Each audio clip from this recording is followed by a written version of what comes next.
लब्बैक लब्बैक लब्बैक मोहम्मद सल्लल्लाहु लब्बैक लब्बैक लब्बैक मोहम्मद सल्लल्लाहु नहमदुहु व नुसल्ली अला रसूलिल करीम अम्मा बअदु फ़अऊज़ु बिल्लाहि मिनश शैतानिर रजीम बिस्मिल्लाहिर रहमानिर रहीम अस्सलातु वस्सलामु अलैका या रसूलल्लाह व अला आलिका व अस्हाबिका या हबीबल्लाह। मोहतरम सामिईन, अस्सलामु अलैकुम व रहमतुल्लाहि व बरकातुहू। आज मैं क़ज़ाए उम्री का तरीक़ा और उसके मसाइल के साथ हाज़िर खिदमत हूँ। क़ज़ाए उम्री एक बहुत अहम मसला है। क़ज़ाए उम्री उस नमाज को कहते हैं जो ज़िंदगी में जितनी भी नमाज़ें क़ज़ा हो गई है वो सारी नमाज़ों को अदा करने को क़ज़ाए उम्री कहते हैं। हर मुसलमान मर्द औरत आक़िल व बालिग़ पर फ़र्ज़ है कि पाँचों वक्त नमाज की पाबंदी करे और जितनी भी नमाज़ें क़ज़ा हो गई वो सारी नमाज़ों को जल्द से जल्द अदा करे। हम इस बात को जितनी जल्द समझ ले हमारे लिए बेहतर है। अल्लाह ताला किसी को तौफ़ीक़ देता है तो कोई जल्द समझ जाता है, कोई ताख़िर में, लेकिन अपनी ज़िंदगी में समझ ले तो बेहतर है। मरने के बाद तो समझना ही समझना है। हुज़ूर नबी अकरम सल्लल्लाहु ताला अलैहि वसल्लम ने इरशाद फरमाया कि अल्लाह तबारक व तआला जिस बंदे के साथ भलाई का इरादा फरमाता है उसे मरने से पहले नेक अमल की तौफ़ीक़ देता है, और जिसे नेक अमल की तौफ़ीक़ नहीं देता है तो इस बात की अलामत है कि अल्लाह तबारक व तआला उससे नाराज़ है। लिहाजा तौबा करे, रब को राज़ी करे। आखिरकार मर कर हमें उसी की तरफ जाना है, और मरने के बाद जब मुनकर नकीर सवाल जवाब के लिए आते हैं तो यही नेक अमाल नमाज, रोज़ा, ज़कात, सिला रहमी, सदक़ा व खैरात, हुस्न अखलाक उस बंदे के दिफ़ा के लिए घेर लेते हैं। और जब आखिरत में हिसाब व किताब होगा तो सबसे पहले नमाज का हिसाब लिया जाएगा। हुज़ूर नबी अकरम सल्लल्लाहु ताला अलैहि वसल्लम ने इरशाद फरमाया कि बरोज़ क़यामत बंदे से जिस चीज़ का सबसे पहले हिसाब लिया जाएगा वो नमाज है।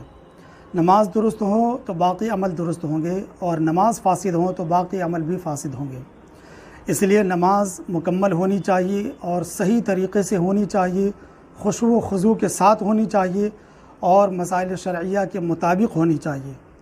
तो आइए देखते हैं कि क़ज़ा उम्री में किन किन बातों पर तवज्जो देनी ज़रूरी है। नंबर 1, उम्र भर में जितनी भी नमाज़ें क़ज़ा हुई है उसका हिसाब कैसे लगाएं।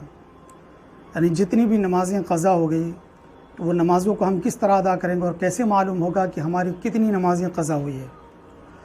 नंबर 2, क़ज़ा उम्री का तरीक़ा और उसमें आसानियाँ क्या हैं। कुछ आसानी फ़ुक़हा किराम ने इसमें बयान फरमाया ताकि वो नमाज को जल्द से जल्द और ज़्यादा वो नमाज को अदा कर सके, और नीयत कैसे करें। नंबर 3, क़ज़ा नमाज का वक्त क्या है और कितनी रकातें हैं। नंबर 4, क़ज़ा नमाज पढ़ने में क्या तरतीब वाजिब है। नंबर 5, हालत सफ़र में जो नमाज क़ज़ा हुई है उसकी अदायगी का क्या हुक्म है। नंबर 6, नफ़िल नमाज़ों का क्या हुक्म है। नंबर 7, तरावी की नमाज जो छूट गई उसका क्या हुक्म होगा। नंबर 8, नमाज़ों और रोज़ों के फ़िदिया का क्या हुक्म है। इंसान पर पहले तो फ़र्ज़ है कि वो नमाज़ों को, रोज़ों को अदा करे, और अलियाज़ु बिल्लाह अगर इंतकाल कर जाए तो फिर फ़िदिया का हुक्म है। फ़िदिया क्या है, फ़िदिया किस तरह अदा किया जाता है और फ़िदिया की मिक़दार क्या है, ये आखिर में इंशाअल्लाह गुफ्तगू होगी। सबसे पहले आपसे गुजारिश है कि आप हमारे इस चैनल को सब्सक्राइब कर लें, बेल आइकन को प्रेस कर दें ताकि हर वीडियो की नोटिफिकेशन आपको मिलता रहे। इंशाअल्लाह रमज़ानुल मुबारक में भी जो ज़कात और सदक़े फ़ित्र और रोज़े के हवाले से जो मसाइल हैं इंशाअल्लाह लेकर हाज़िर खिदमत होता रहूँगा।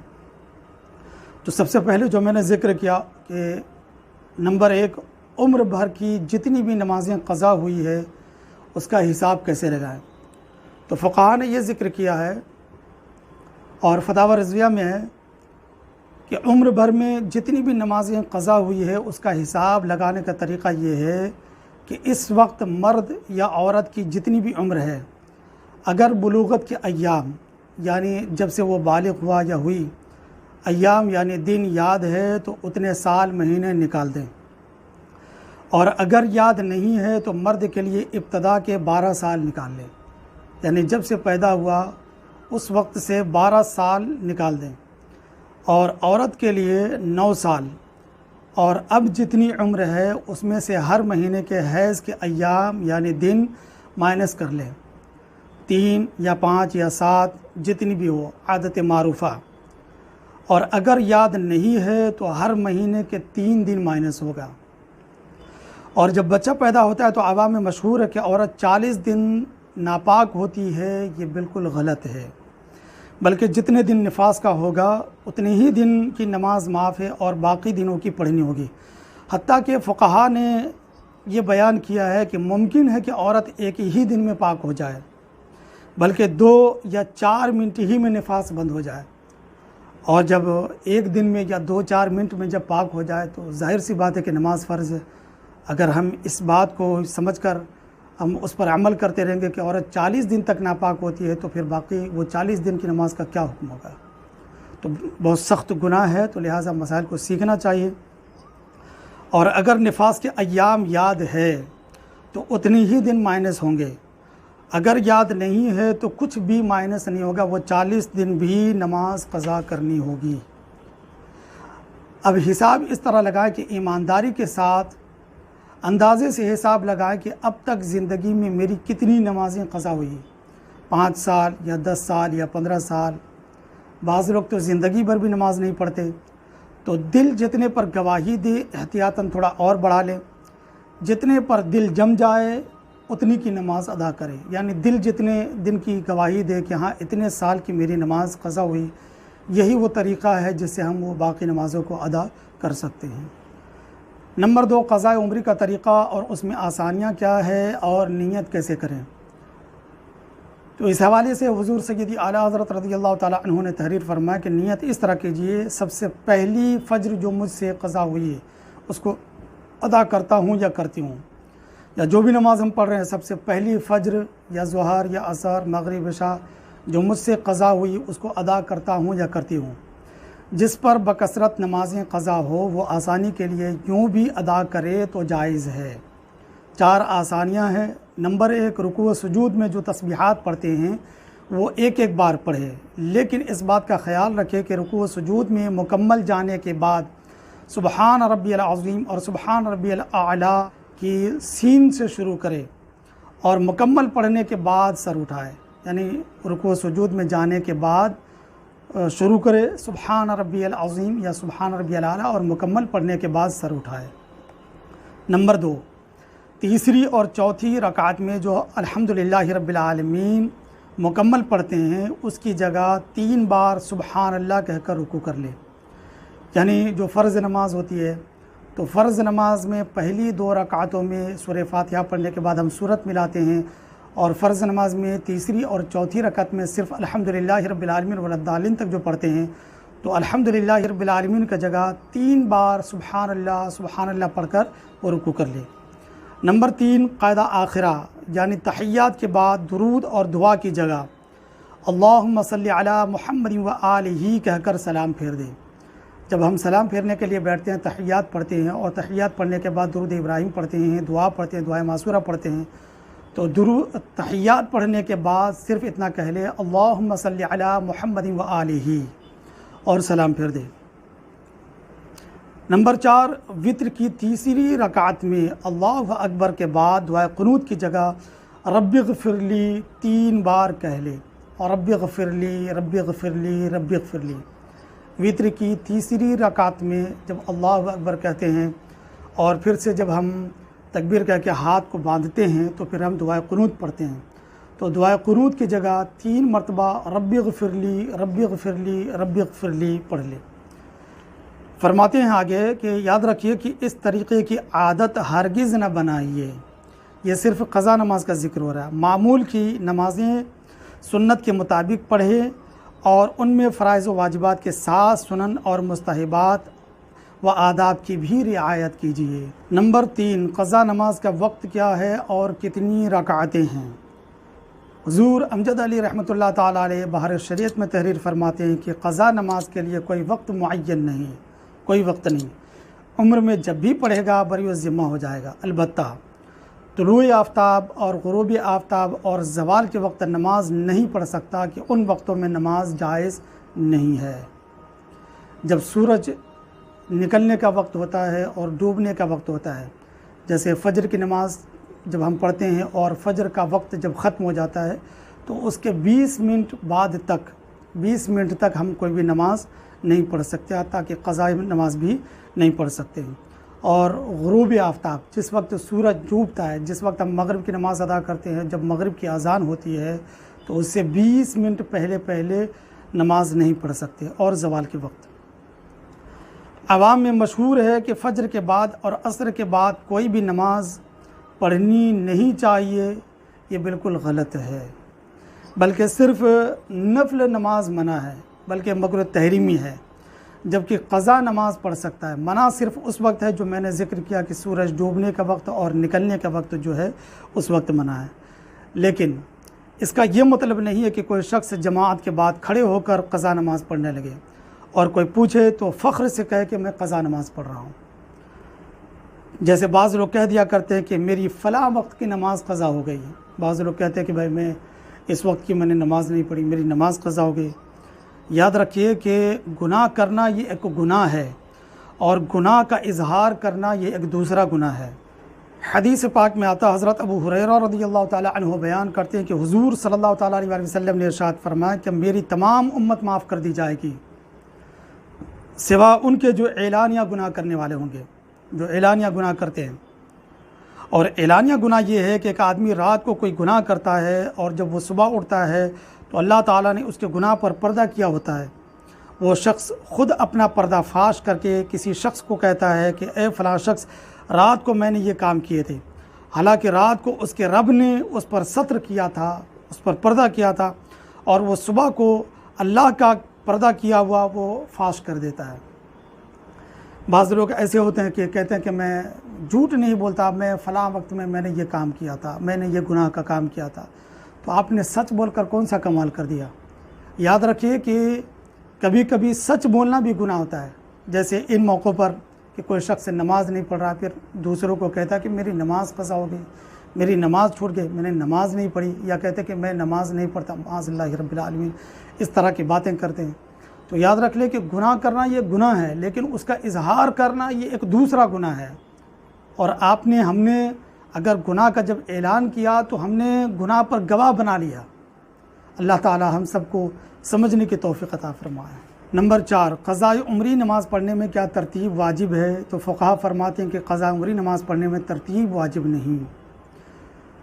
ऐसा कर सकते हैं कि तमाम फ़ज्र अदा कर लें, यानी जितने साल की क़ज़ा हुई है, 5 साल 10 साल, वो 5 साल 10 साल की एक ही बार वो पहले वो फ़ज्र अदा कर लें। मिसाल के तौर पे एक तरकीब बताता हूँ, जिनकी नमाज़ें ज़्यादा हो वो नमाज के अलावा कोई वक्त नहीं मिलता, वो इस तरह की तरकीब करें।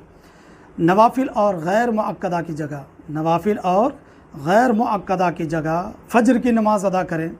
जैसे मिसाल के तौर पे ज़ुहर के वक्त हम आए और ज़ुहर के बाद जब हम 2 रकात नमाज नफल पढ़ते हैं तो उसकी जगह फ़ज्र की नमाज़ 2 रकात पढ़ लें। असर से पहले जो 4 रकात पढ़ी जाती है वो गैर मुअक्कदा है, तो उसकी जगह 2-2 रकात करके फ़ज्र की 4 रकात पढ़ लें। मगरिब के बाद जो हम 2 रकात पढ़ते हैं नफल, उसकी जगह 2 फ़ज्र के फ़र्ज़ पढ़ लें। इशा से पहले जो 4 रकात पढ़ी जाती है, इशा से फ़र्ज़ की नमाज से पहले, वो गैर मुअक्कदा है 4 रकात, तो 4 रकात के बजाय 2-2 रकात करके फ़ज्र की पढ़ लें 4 रकात। और इशा के बाद जो हम 4 रकात नफल पढ़ते हैं तो 2-2 रकात करके फ़ज्र की वो 4 रकात पढ़ लें 2-2 करके। और किसी भी वक्त में 4 रकात और शामिल कर ले, यानी ज़ुहर के वक्त या इशा के वक्त जब भी मौका मिले। तो इस तरह एक दिन में हम फ़ज्र की 10 दिनों की नमाज़ हम अदा कर सकते हैं, और 3 दिनों में 1 महीने की नमाज़ अदा हो जाएगी, और 6 दिन में 2 महीने की, 9 दिन में 3 महीने की, और 12 दिन में 4 महीने की, 15 दिन में 5 महीने की, और 18 दिन में 6 महीने की नमाज़ अदा हो जाएगी। और इसको आप डबल कर ले तो 36 दिन में 1 साल की फ़ज्र की नमाज़ अदा हो सकती है। और इसी तरह बाकी नमाज़ों का भी हिसाब कर लें, ज़ुहर, असर और मगरिब, इशा वग़ैरह। अवाम में मशहूर है कि फ़ज्र की नमाज़ जिसने नहीं पढ़ी उसकी जुमा की या ईदैन की नमाज़ नहीं होती। अवाम में मशहूर है कि जिसने फ़ज्र की नमाज़ नहीं पढ़ी है, जुमा या ईदैन की नमाज़ उसकी नहीं होती है। तो ये हुक्म साहिब तरतीब के लिए है, और साहिब तरतीब वो शख्स है कि जब से बालिग़ हुआ, पूरी ज़िंदगी में 6 नमाज़ों से कम क़ज़ा हुई हो, यानी 5 वक्त उसकी नमाज़ सिर्फ़ क़ज़ा हुई पूरी ज़िंदगी में, वो शख्स साहिब तरतीब है। अलबत्ता अगर नमाज़ पढ़ता तो नमाज तो तब भी हो जाएगी, लेकिन तर्क वाजिब पर गुनाह होगा। तो लिहाजा ऐसा नहीं करना चाहिए कि ऐलानिया वो जुमा में खड़े होकर के कहे कि मेरी फ़जर की नमाज़ क़ज़ा है, या ईद की नमाज़ से पहले पहले खड़े होकर ऐलानिया तौर पर फ़जर की नमाज़ पढ़ने लग जाए। तो ऐसा नहीं करना चाहिए। ये हुक्म साहिब तरतीब के लिए है। इससे कबल मैंने बताया था कि फ़जर की नमाज़ इस तरह हम अदा करें तो एक दिन में 10 दिन की नमाज़ अदा हो जाएगी वगैरह। और ये भी तो कर सकते हैं कि जिस वक्त हम नमाज के लिए हाज़िर हुए उसी वक्त की वो नमाज क़ज़ा कर ले। जैसे फ़जर में हाज़िर हुआ तो फ़जर की क़ज़ा कर ले, ज़ुहर में हाज़िर हुआ तो ज़ुहर के अदा कर ले, असर में हाज़िर हुआ तो असर के अदा कर ले। इसी तरह वो तमाम नमाज़ों को अदा कर ले। लेकिन जिनकी ज़्यादा नमाज़ें हों वो जल्द से जल्द अदा करने की कोशिश करे और मुकम्मल इरादा कर ले कि मैं तमाम नमाज़ों का अदा करूँगा। लिहाजा अगर कोई इरादा कर लेता है और अलियाज़ु बिल्लाह अगर वो फौत भी हो जाता है तो हो सकता है रब उसे माफ़ कर दे। नंबर 5, हालत सफ़र में जो नमाज़ें क़ज़ा हुई उसकी अदायगी का क्या हुक्म है। तो याद रखें कि अगर हालत सफ़र में जो नमाज़ें क़ज़ा हुई अगर वो क़स्र थी तो क़स्र ही अदा करनी वाजिब है। और क़स्र नमाज कब होती है? जब कोई शख्स 92 किलोमीटर जाने का इरादा करता है और अपने शहर के हुदूद से बाहर चला जाता है, खा उसने 92 किलोमीटर पार किया हो या नहीं, दौरान सफ़र वो मुसाफिर है। जैसे कोई शख्स 92 किलोमीटर जाने का इरादा करता है, शहर अहमदाबाद या धनबाद के हुदूद से बाहर चला जाता है, तो वो दौरान सफ़र वो मुसाफिर है। और जहाँ गया है वो उसका असल क़यामगाह नहीं है और वहाँ 15 दिन से कम रहने का इरादा है, तो वो मुसाफिर ही है। अब उसे क़स्र पढ़नी होगी। अगर जमाअत से नमाज़ पढ़नी है और इमाम मुकीम है, इमाम वहीं का रहने वाला है, तो पूरी नमाज़ पढ़ेंगे, वहाँ पर क़स्र नहीं होगी। और इमाम भी मुसाफिर है तो क़स्र पढ़ेंगे, यानी 4 रकात वाली नमाज फ़र्ज़ ज़ुहर, असर और इशा की 4-4 के बजाय 2-2 रकात पढ़ेंगे। तन्हा नमाज़ पढ़ेंगे तब भी यही हुक्म है। और बाकी जो नमाज़ें जिस तरह है सुन्नत वगैरह वो उसी तरह हम अदा करेंगे। और जिसे याद ना हो कि ज़िंदगी में कितनी बार सफ़र किया, तो जिस तरह पहले हमने नमाज का हिसाब लगाया तो उसी तरह इस नमाज का भी हम हिसाब लगाएंगे कि हमने ज़िंदगी में कितनी बार हमने सफ़र की, वो इसी तरह अंदाज़ा लगा रहे और इसी तरह वो अदा करें। नंबर 6, नफल नमाज़ों का क्या हुक्म है। अल्लामा शामी रहमतुल्लाह ताला अलैह रद्दुल मुख्तार में तहरीर फरमाते हैं कि क़ज़ा नमाज़ें नवाफिल की अदायगी से बेहतर है। क़ज़ा नमाज़ें नवाफिल की अदायगी से बेहतर है। बाज़ लोग परेशान होते हैं शब बरात में, शब मेराज, शब क़दर में कि कितनी रकात नमाज़ पढ़नी है, क्या तरकीब होगी। तो जिनके सरों पर नमाज़ों का इतना भारी बोझ हो, 5 साल 10 साल बल्कि सारी ज़िंदगी नमाज नहीं पढ़ते, वो नवाफिल की अदायगी करे, तो ये अक्ल से बाहर बात है। फरमाते हैं मगर सुन्नत मुअक्कदा, नमाज चाश्त, सलात तस्बीह, वो नमाज़ें जिनके बारे में अहादीस मुबारका में मरवी है, जैसे तहियतुल मस्जिद, असर से पहले 4 रकत सुन्नत गैर मुअक्कदा और मगरिब के बाद 6 रकात पढ़ी जाएगी। याद रहे कि क़ज़ा नमाज की बिना पर सुन्नत मुअक्कदा छोड़ना जायज़ नहीं। अलबत्ता सुन्नत गैर मुअक्कदा हदीसों में वारिद शुदा मखसूस नवाफिल पढ़े तो सवाब का हक़दार है, मगर उन्हें ना पढ़ने पर कोई गुनाह नहीं। जैसा कि मैंने ज़िक्र किया कि नवाफिल की जगह वो क़ज़ा नमाज अदा कर सकता है, लेकिन सुन्नत मुअक्कदा वो ज़रूर पढ़ेगा। और सुन्नत मुअक्कदा जैसे फ़जर की नमाज से 2 रकत पहले पढ़ते हैं वो सुन्नत मुअक्कदा है। ज़ुहर से पहले जो 4 रकत पढ़ते हैं वो मुअक्कदा है। ज़ुहर के बाद जो पढ़ते हैं 2 रकत वो मुअक्कदा है। मगरिब के बाद जो 2 रकत पढ़ते हैं वो मुअक्कदा है। इशा के बाद जो 2 रकत पढ़ते हैं वो मुअक्कदा है। तो मुअक्कदा तर्क नहीं कर सकते, अलबत्ता गैर मुअक्कदा और नवाफिल को छोड़कर हम फ़र्ज़ नमाज ज़रूर अदा कर सकते हैं। नफल नमाज पढ़ेगा, गैर मुअक्कदा पढ़ेगा तो सवाब पाएगा, लेकिन छोड़ने पर कोई गुनाह नहीं है। नंबर 7, जिसकी तरावी की नमाज़ क़ज़ा हो गई उसका क्या हुक्म होगा। तो तरावी की नमाज़ का हुक्म ये है कि तरावी की नमाज़ की क़ज़ा नहीं है, अलबत्ता ना पढ़ने पर गुनाहगार हुए तौबा करे और सच्चे दिल से फिर इरादा करे कि आइंदा वो तरावी की नमाज़ को तर्क नहीं करेगा। नंबर 8, नमाज़ों और रोज़ों के फ़िदिया का क्या हुक्म है। ये मसला बहुत ख़ास है। सबसे पहले तो मुसलमान पर फ़र्ज़ है कि अपनी ज़िंदगी में नमाज़ों को, रोज़ों को और तमाम फ़राइज़ को अदा करे।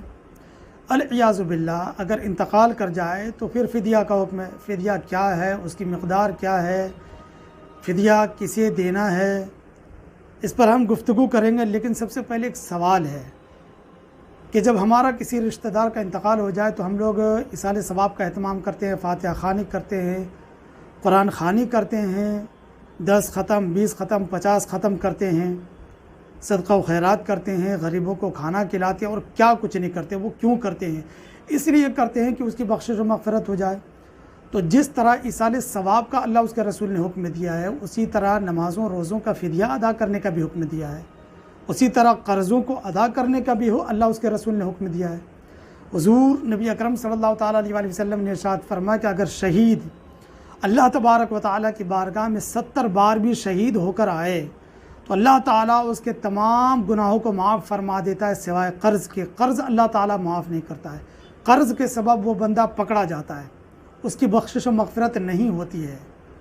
तो जिस तरह हम इसाले सवाब का एहतमाम करते हैं कि उसकी बख्शिश व मग़फ़िरत हो जाए, तो इन सब मसाइल पर भी तवज्जो देनी चाहिए। उसके तरफ से कर्ज़ों को अदा करना चाहिए, उसकी नमाज़ों और रोज़ों का फ़िदिया अदा करनी चाहिए। तो फ़िदिया क्या है, उसकी मक़दार क्या है, इन सब मसाइल से हम लोग बहुत दूर हैं। अल्लाह ताला हम सब को अहकाम शरअ सीख कर उस पर अमल करने और उस पर कायम रहने की तौफ़ीक़ अता फ़रमाए। नमाज का फ़िदिया ज़िंदगी में नहीं दे सकता, नमाज का फ़िदिया ज़िंदगी में नहीं दे सकता। जब तक ज़िंदा है, अक़्ल व होश बाक़ी है, उस पर फ़र्ज़ है कि अपनी तमाम नमाज़ों को रोज़ों को अदा करे। अल-इयाज़ु बिल्लाह अगर रुकू व सुजूद पर कादिर ना हो, माज़ूर हो जाए, तो फिर उस पर हुक्म है कि बैठ कर नमाज़ पढ़े। बैठ कर नमाज़ नहीं पढ़ सकता तो लेट कर पढ़े, लेट कर नहीं पढ़ सकता तो इशारे से पढ़े, मगर उस पर ही फ़र्ज़ है कि वो अपनी ज़िंदगी में तमाम नमाज़ों को अदा करे। और जब इंतकाल कर जाए तो फिर फ़िदिया का हुक्म है। रोज़ों का फ़िदिया ज़िंदगी में दे सकता है, लेकिन ये हुक्म हर शख्स के लिए नहीं है। ऐसे मरीज़ के लिए है जिसका मर्ज़ रोज़ बरोज़ बढ़ता जाएगा, जैसे शदीद किस्म की बीमारी, जैसे कैंसर वगैरह के जो मरीज़ होते हैं, पेशेंट होते हैं, उसके लिए है। यानी कि छोटी छोटी तकलीफ़ों में हम रोज़ों का हम फ़िदिया देने लगे तो फिर फ़िदिया देने से फ़िदिया अदा भी नहीं होगा। और शेख़ फ़ानी के लिए, शेख़ फ़ानी वो शख्स है कि अब रोज़ बरोज़ कमज़ोर ही होता जाएगा। जब वो रोज़ा रखने से आजिज़ हो, यानी रोज़ा अब नहीं रख सकता है और न आइंदा ताकत आने की उम्मीद है, तो फिर उस पर हुक्म है कि वो रोज़ों का फ़िदिया अदा करे। और हर रोज़ के बदले फ़िदिया यानी दोनों वक्त एक मिस्कीन को भरपेट खाना खिलाए, ये रोज़े की मक़दार है, उस पर वाजिब है। या हर रोज़ा के बदले में सदक़े फ़ित्र की मक़दार मिस्कीन को दे दे। रोज़ों का फ़िदिया ये है कि सदक़े फ़ित्र की मक़दार कम से कम की मक़दार ये है कि 2 किलो 47 ग्राम, थोड़ा सा बढ़ा ले 50 ग्राम कर ले, 2 किलो 50 ग्राम गेहूं की कीमत किसी शरई फ़कीर को दे दे। शरई फ़कीर के हवाले से इंशाअल्लाह रमज़ानुल मुबारक में इसका ज़िक्र आएगा, ज़कात और सदक़े फ़ित्र के हवाले से। और ज़िंदगी में वो अपने रोज़ों का वो फ़िदिया अदा करे, वो शेख़ फ़ानी और वो मरीज़ जिसका मर्ज़ अच्छा होने की उम्मीद ना हो, या किसी मुसलमान और गैर फासिक ने उसे कहा हो कि अब तुम्हारा मर्ज़ अच्छा नहीं हो सकता है, रोज़ बरोज़ तुम्हारी सेहत बिगड़ती जाएगी, तुम्हारा मर्ज़ बढ़ता जाएगा, या रोज़ा रखने से और तकलीफ़ पड़ेगी, तो ऐसी सूरत में रोज़ों का फ़िदिया देने का हुक्म है। और अगर कोई शख्स रोज़ों का फ़िदिया भी नहीं दे सकता, वो शख्स जो है वो मोहताज है, तंगदस्त है, तो फिर उस पर हुक्म है कि वो इस्तग़फ़ार करे। अल्लाह ताला गफ़ूर रहीम है, वो माफ़ करने वाला है। और अगर इंतकाल कर जाए और उसने वसीयत की थी और माल छोड़ा था, उसने वसीयत की थी और माल छोड़ा था, तो उसके तिहाई माल से नमाज़ों और रोज़ों का फ़िदिया अदा किया जाए। तिहाई माल किसको कहते हैं? जैसे मिसाल के तौर पे 90,000 रुपये है या 9 लाख रुपये है, तो 3 लाख से उसके नमाज़ों और रोज़ों का फ़िदिया अदा किया जाए, और बाकी 6 लाख उसके वारिसीन में तकसीम होगा। अगर शादीशुदा है तो उसके वालिदैन और उसकी बीवी बच्चों में तकसीम होगा अगर शादीशुदा है तो, और अगर शादीशुदा नहीं है तो उसके वालिदैन और भाइयों बहनों में तकसीम होगा। विरासत के मसाइल चाहे जैसे भी दरपेश हों, मुफ्तियान किराम से फतवा हासिल करके उसी के मुताबिक ही अमल करें। नमाज़ों का फ़िदिया किस तरह हम अदा करेंगे? जैसा कि मैंने ज़िक्र किया कि सदक़े फ़ित्र की मक़दार किसी शरई फ़कीर को या मिस्कीन को देंगे, तो सदक़े फ़ित्र की मक़दार 2 किलो 50 ग्राम, अगर कम से कम की मक़दार का अगर शुमार करें तो 50 रुपये होते हैं। 2 किलो 50 ग्राम गेहूँ, और दिन भर में 6 नमाज़ें होती है, फ़जर, ज़ुहर, असर, मग़रिब, इशा, और उसमें एक वित्र भी शामिल है। तो 6 वक्त को अगर 6 से, अगर 50 को 6 से ज़रब दें तो एक दिन में 300 रुपये होते हैं, और 30 दिन में 900 रुपये होते हैं, और एक साल में 1,08,000 रुपये होते हैं नमाज का फ़िदिया, 1,08,000। और अगर किसी ने 10 साल नमाज नहीं पढ़ी तो उसका फ़िदिया होता है 10,80,000 रुपये।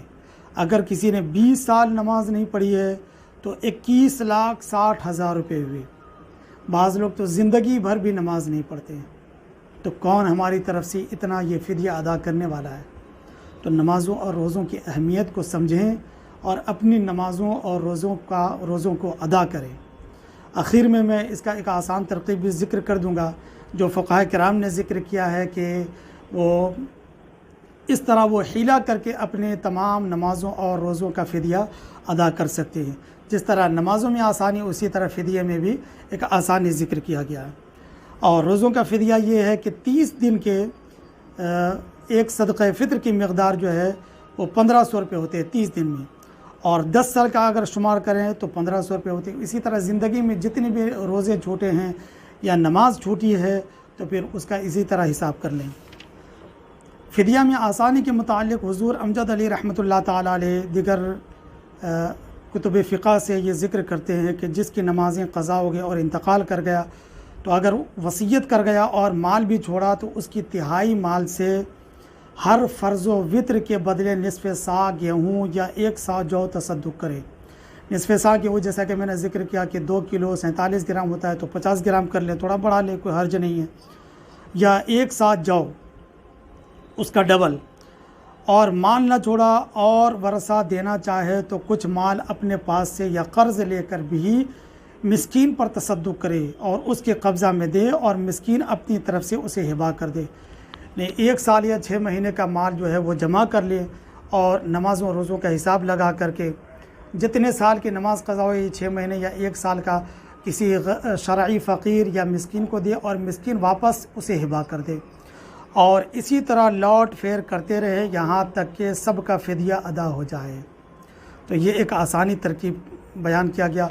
और अगर उसने माल नहीं जोड़ा है और उसका रिश्तेदार अगर देना चाहे तो बतौर एहसान दे सकते हैं। ये बहुत अच्छी बात है। हो सकता है अल्लाह तबारक व तआला गफ़ूर रहीम है, उसके तमाम गुनाहों को माफ़ कर दे। अल्लाह ताला हम सब को नेक अमल करने की तौफ़ीक़ अता फ़रमाए, इल्म शरा सीख कर उस पर गौर फ़िक्र करने की तौफ़ीक़ अता फ़रमाए और सारी ज़िंदगी उस पर कायम रहने की तौफ़ीक़ अता फ़रमाए। अस्सलामु अलैकुम व रहमतुल्लाहि व बरकातुहू। लब्बैक लब्बैक लब्बैक मुहम्मद सल्लल्लाहु अलैहि वसल्लम, लब्बैक लब्बैक मुहम्मद सल्लल्लाहु